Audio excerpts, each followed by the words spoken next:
हाय दोस्तों, मेरे YouTube channel में आपका स्वागत है। आज हम नीली अर्थव्यवस्था से होने वाले लाभ को पढ़ेंगे। तो चलिए वीडियो स्टार्ट करते हैं।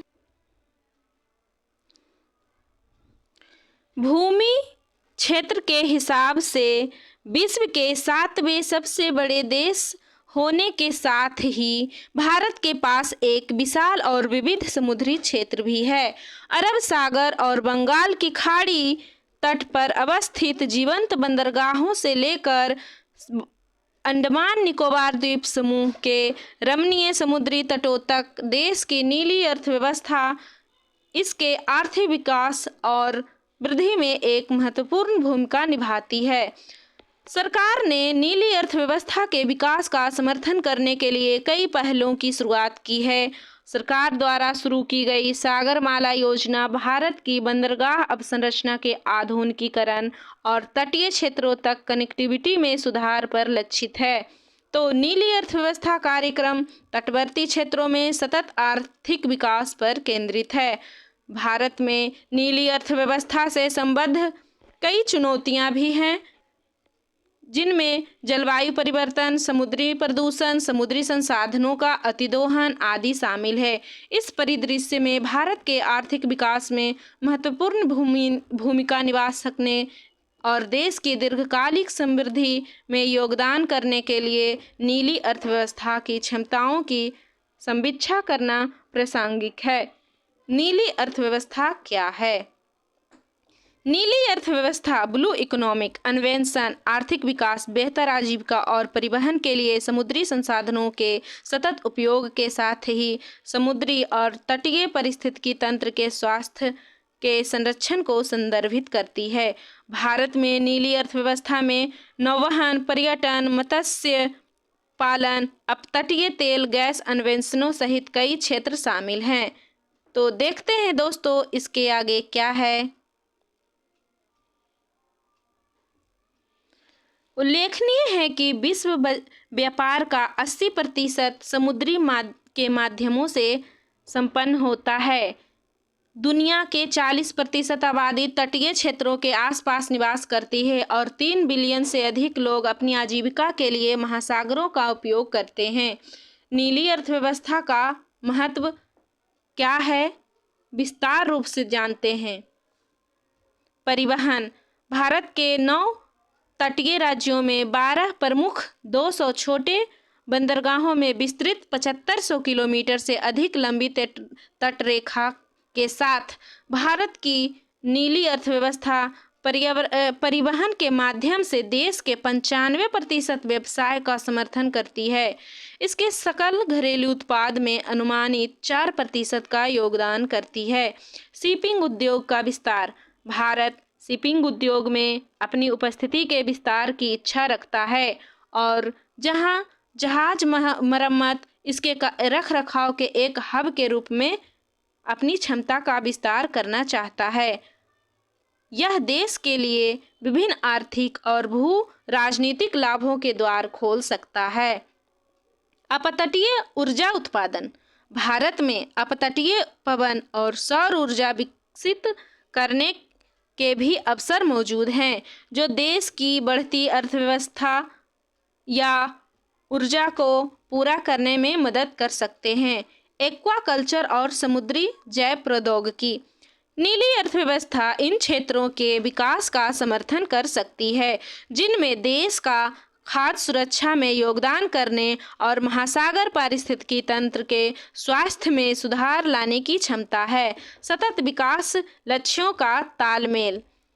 यह संयुक्त राष्ट्र के साथ सतत विकास लक्ष्यों, विशेष रूप से SDG 14 जल निगमन, लाइफ बिलो वाटर का समर्थन करता है।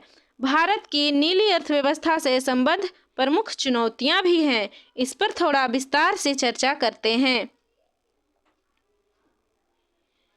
अवसंरचना की कमी। भारत के कई तटीय क्षेत्रों में बंदरगाहों, हवाई अड्डों, अन्य अवसंरचनाओं की कमी है, जिससे इन क्षेत्रों में आर्थिक गतिविधियों का विस्तार करना कठिन साबित हो रहा है। ओवरफिशिंग। भारत के तटीय जल क्षेत्रों में ओवरफिशिंग एक बड़ी चुनौती है, क्योंकि इससे मछलियों के भंडार में कमी आ सकती है और समुद्री पारिस्थितिकी तंत्र को क्षति पहुंच सकती है। इसका मत्स्य ग्रहण उद्योग और नीली अर्थव्यवस्था के अन्य क्षेत्रों पर नकारात्मक प्रभाव पड़ सकता है। समुद्री प्रदूषण। तेल रिसाव, प्लास्टिक अपशिष्ट, औद्योगिक गंदे प्रवाह जैसे स्रोतों से होने वाला प्रदूषण समुद्री पारिस्थितिकी तंत्र को हानि पहुंचा सकते हैं और इनका नीली अर्थव्यवस्था पर नकारात्मक प्रभाव पड़ेगा। जलवायु परिवर्तन। जलवायु परिवर्तन समुद्र का बढ़ता स्तर, नकारात्मक हिंद महासागर, द्विध्रुव या भारतीय नीनो और जलवायु परिवर्तन के अन्य प्रभाव तटीय समुदायों के साथ जोखिम उत्पन्न कर सकते हैं, नीली अर्थव्यवस्था पर भी नकारात्मक प्रभाव डाल सकते हैं। मत्स्य ग्रहण के लिए भारत श्रीलंका संघर्ष। पाक खाड़ी क्षेत्र में भारतीय श्रीलंकाई जल क्षेत्र के बीच की सीमा स्पष्ट रूप से अभी तक परिभाषित नहीं है, जिसके कारण भारतीय और श्रीलंकाई मछुआरा के बीच भ्रम और संघर्ष की स्थिति बनी रहती है। इस मुद्दे के समाधान के लिए भारत और श्रीलंका दोनों ने पाक खाड़ी क्षेत्र में मत्स्य ग्रहण गतिविधियों को विनियमित करने और स्पष्ट सीमाएं स्थापित करने के लिए समझौता वार्ताओं का प्रयास किए हैं।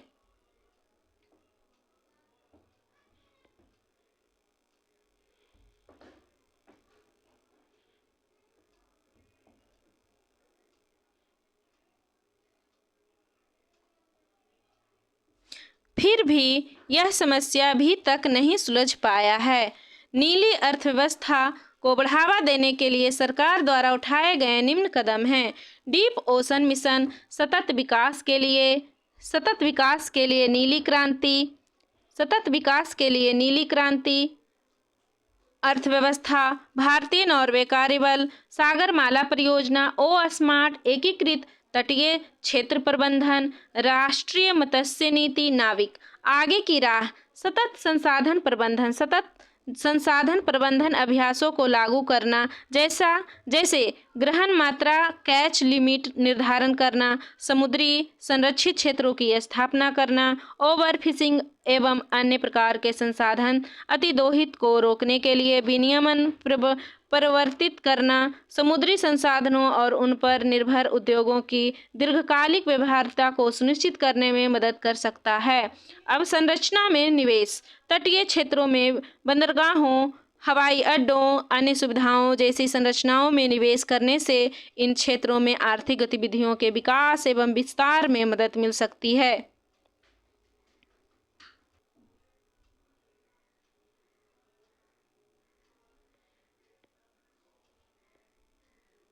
नीली अर्थव्यवस्था में प्रौद्योगिकियों और अभ्यासों में सुधार के लिए अनुसंधान एवं विकास में निवेश करने से दक्षता बढ़ाने और पर्यावरण पर नकारात्मक प्रभाव को कम करने में सहायता मिल सकती है।